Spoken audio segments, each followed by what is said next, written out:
Assalamualaikum warahmatullahi wabarakatuh. Selihat yang dimuliakan oleh Allah Subhanahu wa taala, bertemu kembali di Salim Afila Official Channel di YouTube, menjelajah budaya meneguhkan makna. Nah, kali ini kita masih berada di Kompleks Pesantren Masyarakat Merapi Merbabu. Wabil khusus kita sedang berada di lantai 2 warung kopi teh Gunung yang menjadi tempat pendidikan bagi adik-adik santri untuk berwirausaha. Di belakang sana kita bisa melihat aula dan juga pendopo joglo dari pesantren kita tercinta. Bersama kita kali ini tamu spesial yang luar biasa, yang biasanya kita bahas kopi loh sama beliau. Kali ini kayaknya ada yang lebih mencurigakan karena ada botol-botol kecil banyak sekali depan kita. Ahlan wa sahlan wa marhaban Ustadz Fauzil Adim. Mudah-mudahan selalu sehat. Amin, amin ya rabbal alamin. Gimana kabarnya Ustadz? Alhamdulillah. Oh iya, ini saya buka dulu lisam saya. Lisam ya, bahasa Arab untuk masker. Itu lisam. Ya. Nah, kedok. Kalau bahasa Malaysia masih pakai kedok. Oh, pakai kedok. Kedok. Ya, kalau kita di penerbangan itu kan buka kedok zat asam. Oh, ya, saya ingat semasa naik Malaysian Airlines. Ya betul, masya Allah. Jadi kedok zat asam itu masker oksigen ya. Nah, teman-teman yang disayang Allah Subhanahu wa taala, ini Ustadz Fauzil bawa di antara koleksi beliau ya, koleksi botol-botol kecil yang berisi zat-zat yang sangat istimewa tentu saja. Jadi kita mau bahas salah satu di antara hal yang dicintai oleh Rasulullah SAW dari dunia ini. Ya, karena beliau menyatakan dari apa yang ada di dunia yang beliau cintai adalah istri dan wewangian. Kemudian wa ju'ilat qurratu aini fis salati, kata beliau. Qurrah ain beliau dijadikan di dalam salat ketika berjumpa, berdialog dengan Rabbnya Jalla Jalaluh. Nah, dan parfum terbaik beliau gunakan saat salat. Nah, ini parfum terbaik digunakan oleh Nabi SAW ketika beliau sedang salat. Nah, saya dari dulu mencermati tentang parfum ini. Bagi saya ya Ustadz ya, salah satu sunnah yang paling mahal kayaknya. Di antara sunnah-sunnah yang dicintai Nabi SAW dan beliau sangat menyukainya, itu memang parfum, memang wewangian, memang haruman. Tapi kalau kita kemudian bicara tentang parfum, kadang-kadang kita tentu ketemu dengan parfum-parfum yang harganya murah dengan teman-teman. Tapi apakah kemudian itu adalah parfum yang dulu dipergunakan oleh Rasulullah SAW? Nah, ini jadi masalah tersendiri. Karena kalau kita kemudian menelisik parfum-parfum yang atau wewangian, jenis wangian yang digunakan Rasulullah, tentu yang paling istimewa yang disebut adalah misik, Ustaz. Misik. Iya, misik. Ya. Mohon penjelasan Ustaz tentang misiknya Rasulullah SAW ini seperti misik apa? Misik itu pertama dipakai oleh Rasulullah SAW sampai rambut beliau itu mengkilap. Jadi makanya berarti bukan jumlah sedikit ya itu kalau sampai rambut mengkilap. Dan kita dapat penjelasan di Syama'il Al-Muhammadiyah, rambutnya Rasulullah SAW sampai pertengahan telinga dan bahu. Berarti panjang. Sudah panjang, pakai parfumnya sampai mengkilat. Bisa kebayang berapa volume parfum yang diperlukan. Kemudian yang kedua, dipakai juga di janggut beliau. Di janggut, sampai mengkilap. Betul, Masya Allah. Di antara para sahabat ada yang menggunakannya sampai menetes.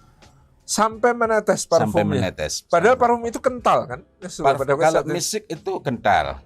Karena itu salah satu penanda yang sederhana. Kalau ada misik kok encer banget itu. Nah, itu patut.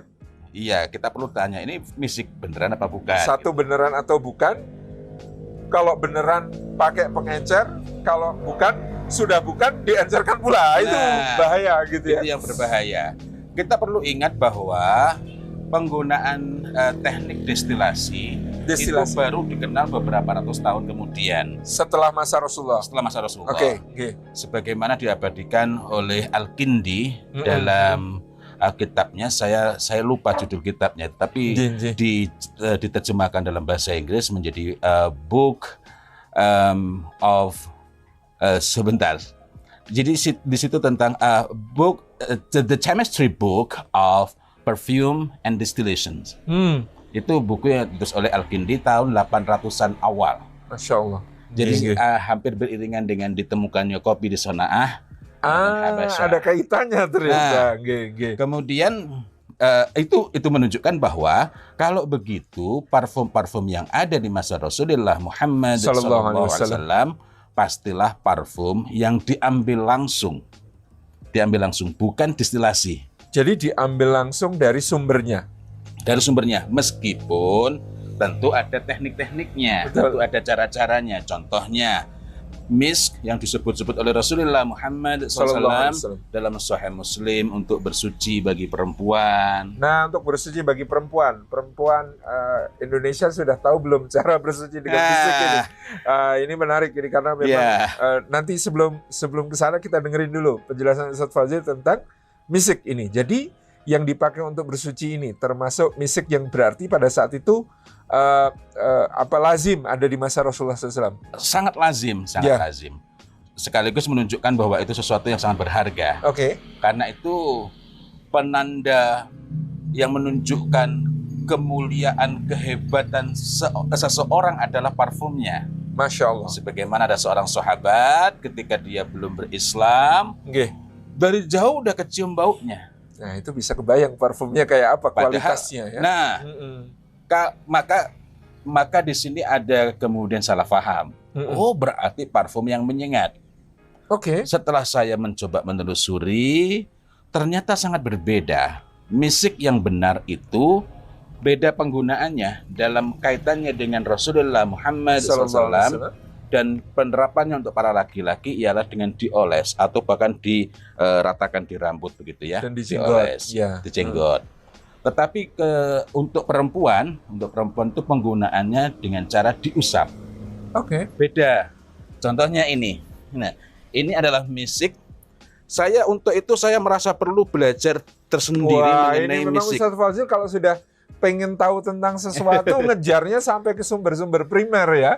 Luar biasa. Ini adalah buku yang berjudul Islam and Tibet Interactions Along the Mass Roads. Nah, jadi ada rute misik. Jalur misik, bukan cuma jalur sutra ya. Jalur misik. Jalur misik. Biar tahu misik yang itu yang mana yang ini. Yang sahih. Nah, sebelum ke sini Ustaz. Jadi misik ini sumbernya apa? Kijang, Ghazal. Ya, catat ya, misik yang benar, yang sahih itu dari kijang. Dari bagian kelenjar yang ada di dalam tubuhnya. Yang disebut sebagai maspot. Jadi kalau kemudian kijangnya, kijang itu apalagi yang hidupnya di Tibet, kemudian di Nepal, itu kan salju. Nggak mudah keringetan. Oh, bukan keringatnya ya, jadi kelenjar. Kelenjar feromon lah itu. Hanya di kijang jantan. Nah, itu ada dalam bentuk masih serbuk. Jadi ketika diambil dia masih serbuk. Jadi dalam wadah begini dari kijang yang mati yang diburu. Ada teknik-teknik. Memang begini. Jadi memang begini, di setiap zaman, setiap masa, setiap tempat selalu saja ada orang-orang yang mengambil jalan pintas. Dibunuh begitu saja. Padahal ada hanya untuk diambil itu ya. Padahal ada cara-cara yang lebih baik. Lebih baik. Dan itu sempat dijelaskan juga di sini. Ini buku yang khusus menjelaskan tentang kalau ini tadi lika-likunya berkenaan dengan rute misiknya. Kalau ini ilmu tentang misiknya. The scent, Misik and the medieval Islamic scent from the Garden of Paradise. Masya Allah. Nah, itu diambil. Kita tidak bicara detailnya mengenai pengambilan, tetapi bahwa ada yang menjadikan kijang tetap hidup, tapi ada yang langsung mati. Jadi ketika dia masih tetap hidup bisa sebenarnya bisa ada teknik-teknik khusus itu.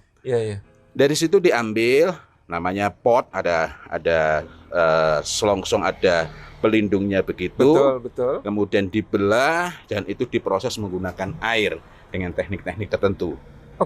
Jadi belum menggunakan distilasi. Lalu dari sana jadilah seperti ini. Jadi ketika diekstraksi pertama dari hewannya dia berbentuk serbuk atau serbuk yang agak kasar. Kayak pasir-pasir yang lembut begitulah bentuknya. Tapi teksturnya tidak seperti itu.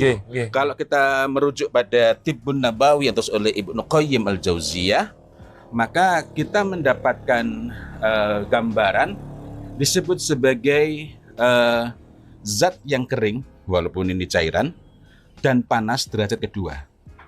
Kering dan panas derajat kedua.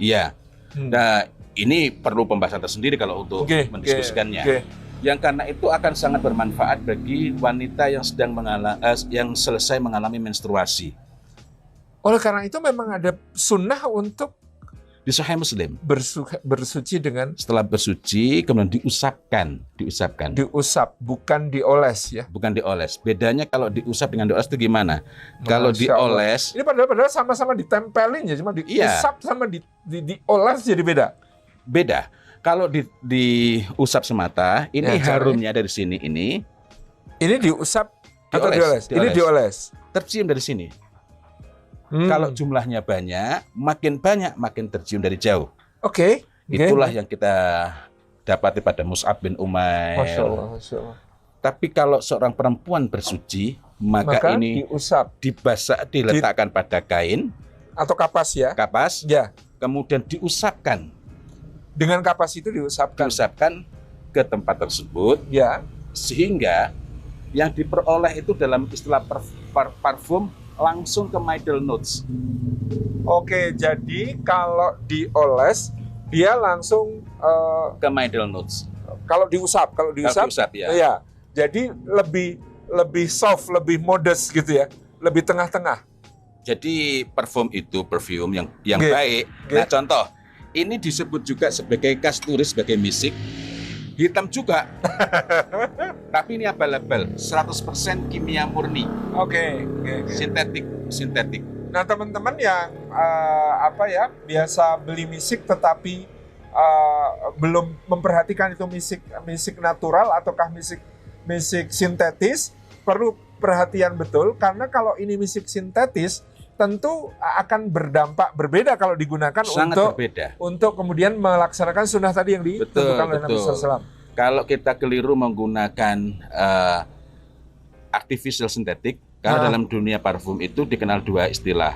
Natural synthetic, contohnya ini. Sebentar. Natural synthetic. Ya. Jadi natural synthetic itu ketika ingin yang lebih sohe ini.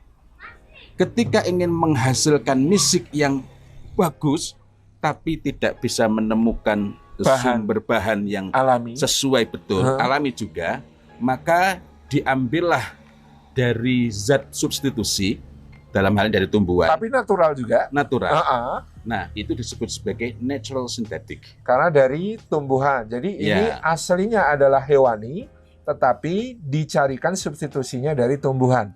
Nah, ini disebut natural synthetic. Masih aman? Oh, sangat aman. Sangat aman. Ini kalau di Arabian Oud ini bisa dicari. Nanti keluar ada kesan seperti sabun. Masyaallah. Dan baunya lembut juga. Lembut, soft, ya. Tidak tercium dari jauh ketika diusapkan. Memiliki manfaat yang juga sangat kaya, meskipun tentu saja tidak sebanyak kalau natural. Yang asli. Ini sama-sama natural ya. Ini natural synthetic. Yang tadi natural. Ini tadi asli. Origin. Natural origin. Yang asli. Tapi kalau yang ini namanya artificial synthetic. Synthetic artificial. Tetapi misalnya kita menemukan di dalam produknya Surati, kita apresiasi, Masya Allah, luar biasa Surati ini. Dia disiplin. Dia ini menyatakan dengan secara langsung, ingredient synthetic fragrance oil. Ini perhatikan, kalau perusahaan parfum yang terpercaya, dia mencantumkan komposisinya dengan jujur. Dengan sangat jujur. Dengan jujur, ya. Nah, di sini synthetic fragrance oil. Jadi berarti minyak sintetis yang beraroma. Maka yang dimaksud di sini adalah istilah sintetik orang awam, yakni kimia, sintetik artifisial. Sementara natural sintetik itu kan memang tidak umum ya. Orang ngertinya ya asli. Asli. Nah, kemudian lemonen, kemudian flower blossom, kuncup bunga, kemudian herbs and spices.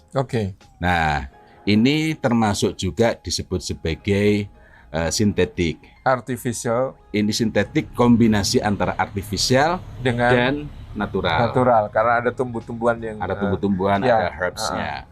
Sehingga menghasilkan misk aswad, misik yang hitam itu.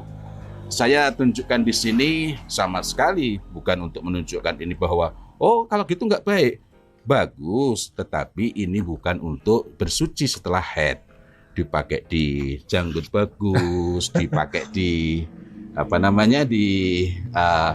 lengan bagus. Dan bukan yang dimaksud di dalam hadis yang jelas. Betul, bukan dalam hadis. Ya, oke. Jadi ini tadi ya, yang teman-teman yang dimaksud di dalam hadis tentang misik ghazal ya, misik dari kijang, betul-betul asli dari kijang dan kemudian diproses. Meskipun sekarang mungkin prosesnya pakai destilasi juga, apakah? Enggak, tetap alami. Ya, ada alami, ada teknik-teknik tertentu. Yang berikutnya saya harus tahu nih teman-teman. Biasanya menandai asli atau tidak juga harganya. Tapi tidak setiap yang mahal itu asli. Betul, ya. Ada yang mahal itu karena orang memang meninggi-ninggikan, memanfaatkan ketidaktahuan orang. Betul. Kemudian yang kedua, ini kan Misk Ghazal itu sering juga disebut Misk Aswad. Ya. Tetapi sebenarnya yang disebut aswad itu nggak mesti hitam. Oke. Ada yang agak kemerah-merahan, tetap disebut sebagai Misk Aswad. Betul. Saya pernah beli juga itu kayaknya yang agak kemerah-merah. Nah, jadi kemerah-merahan itu bukan berarti palsu. Meskipun yang palsu ada juga yang kemerah-merahan. Nah, ini susahnya ini loh.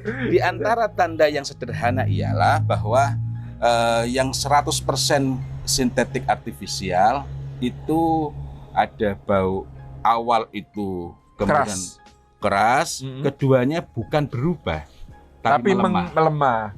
Ya, kalau dia natural ataupun yang natural sintetik ya yang tadi bagus, yang bagus itu kalau dioles ke kulit dia ada bau pertama yang masih murninya dia, tetapi ada bau hasil reaksi dia dengan keringat kita, kulit kita gitu ya. Dan kombinasi yang ada di dalamnya itu sehingga menghasilkan apa yang disebut sebagai hard notes. Hard notes ya, ini istilah baru lagi nih ya. Teman-teman nanti kalau belajar memang mesti detail ya belajarnya gitu ya. Kemudian nanti akhir ada bau lagi. Namanya end notes ya. Atau base notes. Nah, kalau parfum yang bagus itu meskipun ada misalnya kayak ini, Misk Ghazal. Ini istimewanya. Kalau kita belajar parfum barat, parfum-parfum maksudnya parfum-parfum Eropa, parfum Eropa, maka keterjangkauan penciuman terhadap bau parfum itu disebut sebagai distance, ya. Karena memang tergantung jarak. Ya, jarak. Nah, ada 3 tingkatan. Yang pertama namanya intimate, yang kedua namanya personal, yang kedua namanya sosial. Atau ini yang mengacu menggunakan istilah psikologi. Tapi atau yang kedua menggunakan istilah close. Kemudian yang kedua yang pertama adalah intimate, kemudian yang kedua close, yang ketiga itu far. Tapi di luar itu adalah yang dimaksud dengan dekat itu jaraknya 30 cm. Itu yang close atau yang intimate? Yang intimate. Intimate ya. Itu 30 cm sampai dengan 3 meter. Nah, tapi yang istimewa, nah sebelum saya teruskan gini, biasanya semakin dekat jarak keterciumannya, tidak bisa dicium kecuali dari jarak dekat, adalah parfum yang lemah baunya. Ya memang kalau nggak kecium, lemah. Berarti. Nah, yang istimewa dari Misk Ghazal ialah dia itu middle notes-nya, artinya tadi kalau diusapkan tuh saya bilang langsung ke middle notes, sebenarnya ada top notes-nya juga tapi cepat. Middle notes-nya itu bisa tercium hanya dari jarak sangat dekat itu. Oh, Masya Allah. Ya. Jadi kalau dia dioles, dia masih ada top notes dulu agak lama, baru kemudian ke middle notes. Dan middle notes-nya pun masih tercium dari sini. Masih jauh. Ya, masih jarak intimate sebenarnya. Masih jarak intimate masih bisa. Tetapi kalau dia diusap tadi dengan kapas misalnya digunakan sesuai sunnah untuk bersuci bagi wanita tadi di tempat yang sangat privasi tadi, maka dia hanya bisa dicium dari jarak sangat dekat.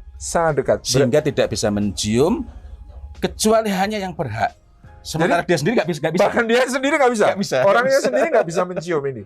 Jadi ini hanya betul-betul yang memiliki hak untuk menciumnya, yaitu suaminya sendiri. Itu yang luar biasa. Masya Allah. Jadi, nah ini Ustaz, kalau kita mencari Misk Ghazal yang asli tadi. Asli pakai shot. Asli pakai shot. Itu bagaimana menandainya? Apakah ada merek tertentu yang menyediakan produk khususnya? ataukah apa namanya ada ciri-ciri yang penting untuk diketahui? Sebenarnya ciri-cirinya ada beberapa ciri, tetapi ini memerlukan praktek langsung ya. Iya, memang harus tahu langsung. Nggak bisa diteorikan ya. Ini begini, bingung. Kalau nyium langsungnya baru tahu gitu. Artinya teori itu lebih mudah kita pahami, lebih mudah menimbulkan kepekaan kita kalau kita berlatih. Betul. Kalau kita mengenali langsung. Dan itu tidak memerlukan waktu lama sebenarnya. Tapi kalau bagi awam ya paling mudah cari yang terpercaya. Brand terpercaya ada yang menyediakan. Brand yang terpercaya sebenarnya ada.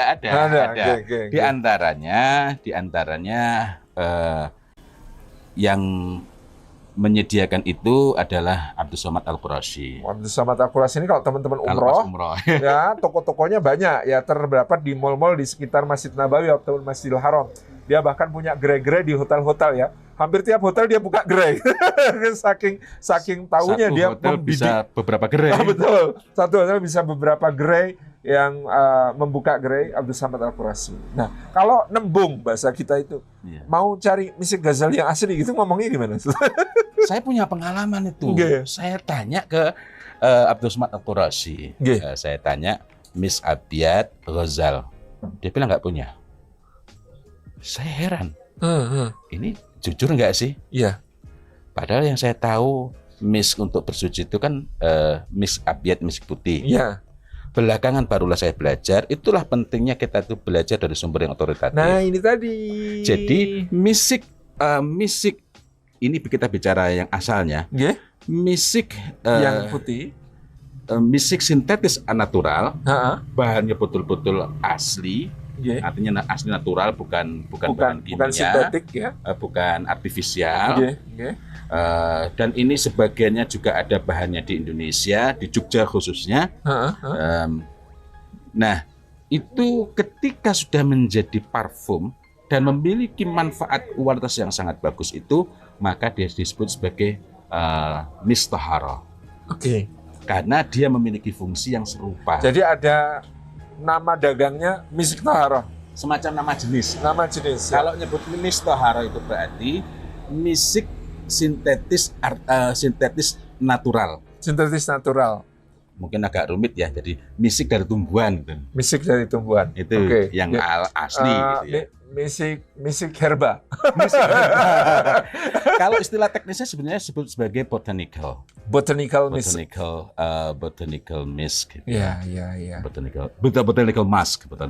Oh iya, bahasa Inggris saya. Pakai mask. Meskipun saya kadang menyebutnya sebagai nabati. Lagi-lagi untuk memudahkan saja. Ya, ini istilah untuk memudahkan. Misik nabati. Misik nabati. Jadi cocok untuk yang apa namanya?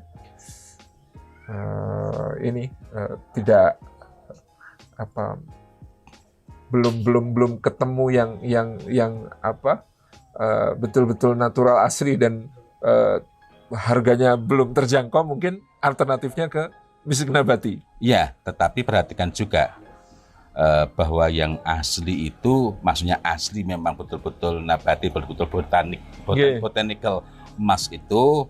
Kalau yang terbaik tetap mahal juga. Nah, yang terbaik itu warnanya nggak putih betul, nggak betul-betul putih.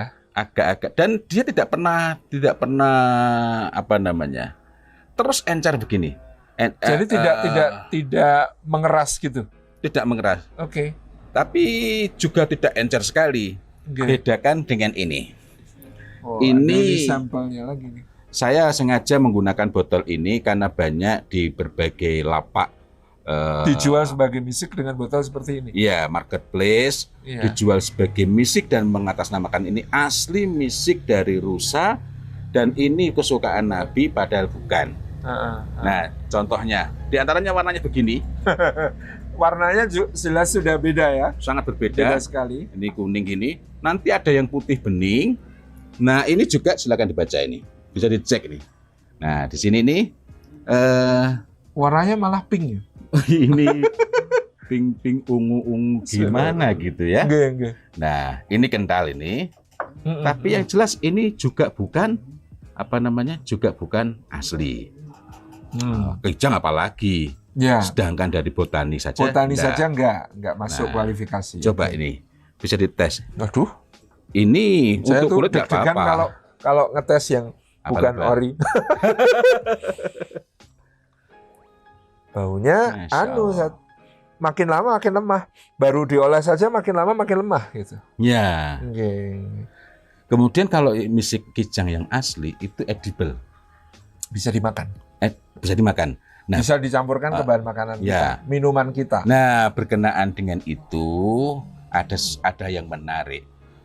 Di masa Turki Utsmani, mereka ini betul-betul berusaha memikirkan bagaimana memperoleh kemanfaatan dari semua hal. Iya, termasuk kemarin kita ngomongin kopi, termasuk pertemuan antara parfum dengan kopi. Wah, ini menarik lagi. Atau dengan makanan lain. Iya. Tadi kan saya pakai litham ya. Litham ini kedok alias masker. Kedok alias masker penutup.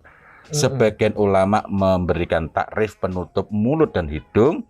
Sebagian lagi itu hanya membatasi penutup hidung. Sebagian lagi membatasi penutup mulut. Tetapi pendapat yang lebih rajih itulah penutup mulut dan hidung. Iya. Di masa Arab itu tanpa ada keperluan seperti sekarang, orang sering menggunakan penutup mulut dan hidung disebut sebagai at-talassum, menutup. Jadi bukan menggunakan lisam, tapi menutup itu dengan kain ya biasanya. Dengan ujungnya imamah. Sorban, ya ujungnya imamah. Itu tutupkan begini. Nah, tindakan ini namanya talassum, at-talassum. Para ulama menghukuminya makruh jika tidak ada keperluan. Oke. Jika tidak ada keperluan. Misalnya ada badai pasir, ada debu-debu terbangan gitu, menjadi wajib gitu ya. Nah, ini juga perlu dijelaskan. Karena sebagian saudara kita menganggap bahwa pakai itu membatalkan sholat. Nah, Kemudian ada orang-orang yang karena kondisi fisiknya itu bisa mengalami situasi di mana nafasnya bau. Oke. Kalau nafasnya bau, pertama mereka sadar betul bahwa sebaik-baik keadaan itu ialah harum karena malaikat itu suka yang harum. Yang kedua, mereka juga sangat tidak ingin bau mulutnya ini mengganggu yang orang lain. Yang ketiga, karena menggunakan al-lisan itu makruh, walaupun ada sebab yang membolehkan, maka mereka itu mengikhtiarkan cara agar mulut itu tidak sampai bau dan mengganggu orang lain. Sehingga mencampurkan di antaranya adalah misik ke dalam minuman, ke dalam kopi. Ke dalam kopi. Kalau di Syam, tapi kalau di Turki itu memasukkan ambar. Nah, ambar ada di sini. Masya Allah. Ya, ambar. Ini ambar. Saya tidak tahu antum siap enggak gitu. Maksud siap enggak itu karena ada reaksi, ada efek. Saya baunya terlalu harum. Oh gitu. Saya bismillah mencoba, Ustaz. Tapi beberapa orang itu kok kayaknya katanya lebih enak itu kopi dengan ambar. Ya, ambar. Nah, kalau ambar ini dari apa, Ustaz? Ambar. Wah, ini masih di samping ini ya. Bentar. Alhamdulillah. Ambar ini dari sering dihaluskan sebagai muntahannya ikan paus. Tapi perlu kita ketahui ikan paus itu nggak pernah masuk angin. Jadi yang muntah apanya itu? Iya, gitu. Jadi kalau di Hasanah Barat ada yang disebut ambergris itu sama. Iya, itu padatannya itu. Padatannya. Kalau kita tengok dalam hadis, maka di antara cara para sahabat radhiyallahu anhum mendapatkan ambergris itu, lalu mengambil parfum darinya ialah pada saat ikan paus itu terdampar dan mati. Ikan paus itu bernafasnya pakai paru-paru. Betul, karena dia mamalia. Iya. Walaupun kalau dalam buku sekolah penerbangan saya bacanya buku Papalia. Nah, kalau dia mau mati, maka dia mencari tempat yang nyaman untuk mati. Masya Allah. Dia menepi, bukan terdampar. Ikan paus itu pandai berenang lebih pandai dibanding kita. sehingga dia tidak terdampar. Tidak terdampar, tapi kecuali memang cari tempat untuk mati. Masya Allah. Itu Allah memang sudah kirim ke sana. Itu berbeda kalau ada badai besar. Kemudian dia terkena badai, terhempas. Meskipun kemungkinan itu sangat kecil, karena memang ikan paus diciptakan oleh Allah Subhanahu Wa Taala di wilayah yang memang tahan guncangan, ombak besar, laut dalam.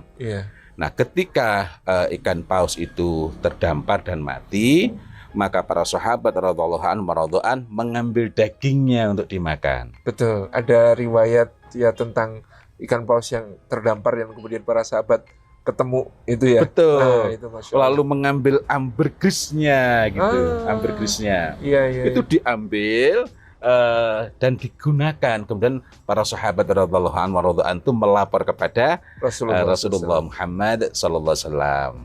Nah, cuma di sini kalau ada yang mati langsung dikubur, habis itu datang orang dari luar ngecek kuburannya. Masya Allah. Itu ngecek apa ngambil ambergrisnya? Ya, ternyata ini ada substansi yang sangat mahal di dalamnya.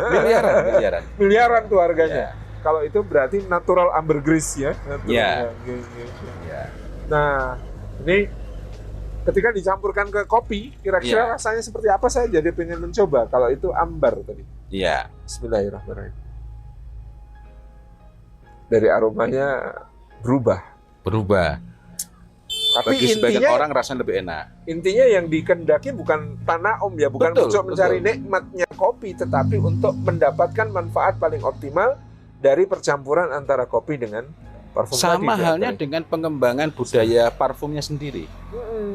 Parfum dalam dunia Islam itu kaitannya dengan ketaatan. Masya Allah. Maka nanti ambar. Ambar itu kosakata Arab diserap ke dalam bahasa lain. Menjadi salah satu bukti sederhananya adalah serapan itu mesti lebih mudah. Ambar itu perlu susah untuk ambar.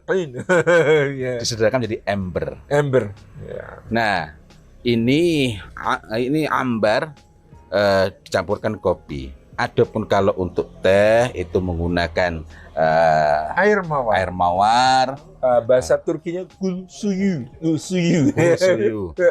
Nanti di pastry menggunakan cinnamon, betul. Kemudian ada lagi yang lain menggunakan wewangian yang lainnya. Masya Allah. Jadi ada paduan-paduan yang memang pada tempatnya tersendiri. Betul. Jangan dicampur sembarangan juga ya.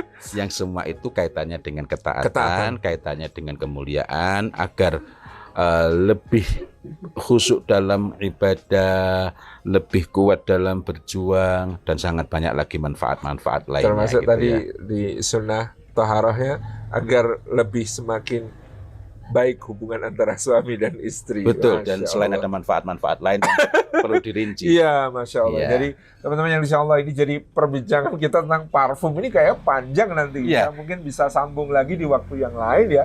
Tapi kita hari ini dapat kesimpulan-kesimpulan menarik. Yang pertama, ini sunnah Nabi SAW berparfum, termasuk dengan misik. Ini memang kalau kita memiliki satu prioritas untuk ikut mengamalkan sunnah, memang salah satunya ya ada anggaran yang bisa kita sediakan untuk ke sana ya. Tapi menurut saya itu adalah worth it, karena kita betul-betul sedang mengikuti sunnah dan meyakini dalam sunnah pasti ada kebaikan, ada manfaat yang besar.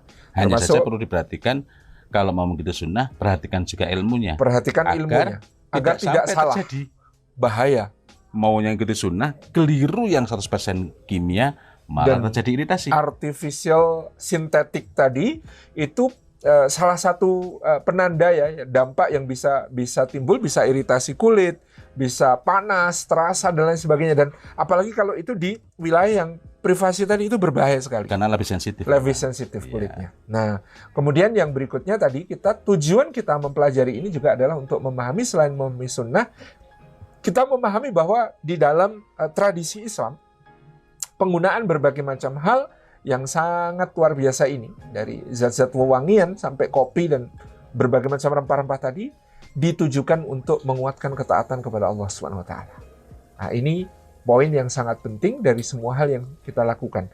Di tradisi barat kita mengenal ada eau de cologne ya, parfum barat yang macam-macam. iklannya selalu memberikan gambaran kepada kita supaya kita ini jadi pusat perhatian, supaya kita ini memikat bagi lawan jenis, supaya kita ini berpenampilan yang menarik. Bukan itu, ya. Kalau karena kita kata Sultan Abdul Hamid II, nah ini ada quote yang menarik ini. Seniman Perancis yang dia tinggal di Istanbul semasa kekuasaan Sultan Abdul Hamid II, parfum itu kemewahan bagi Barat, tetapi keharusan sehari-hari bagi Timur. Wow, luar biasa. Parfum itu kemewahan bagi orang Barat, tetapi dia adalah keharusan sehari-hari bagi orang Timur. Karena apa? Ini adalah bagian dari yang paling dicintai Rasulullah, dan kita ingin juga dicintai oleh Rasulullah, maka kita pun mencintai apa-apa yang dicintai oleh Rasulullah SAW. Terima kasih Ustaz Fadzil Hasim atas perkenannya berbagi tentang parfum. Ini saya tadi sudah minum teh yang dicampur dengan gulsuyu atau rose water atau air mawar. Ya, air mawarnya dari Turki. Jadi katakan air mawar terbaik dari Damaskus.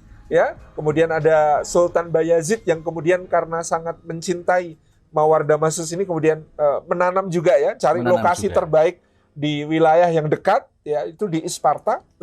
Mawar Dan Isparta. perlu diingat juga bahwa mawar Istanbul itu juga dikembangkan di tempat lain pada masa dinasti Moghul. Kerajaan Islam juga. Masya Allah, di dinasti Moghul di India ya waktu itu kita bicarakan. Tapi India sebelah mana? Karena tidak semua parfum yang terbaik fake ya India. Fake. Nah, kalau yang terbaik juga ada tempat-tempat tertentu. Lain ini harus luar biasa. Jalur misik, jalur mawar kita harus bicarakan. Ya, teman-teman yang insya Allah, terima kasih atas perhatiannya. Tetap menjelajah budaya, meneguhkan makna bersama Salam Afil Official Channel. Wassalamualaikum warahmatullahi wabarakatuh. Waalaikumsalam warahmatullahi wabarakatuh.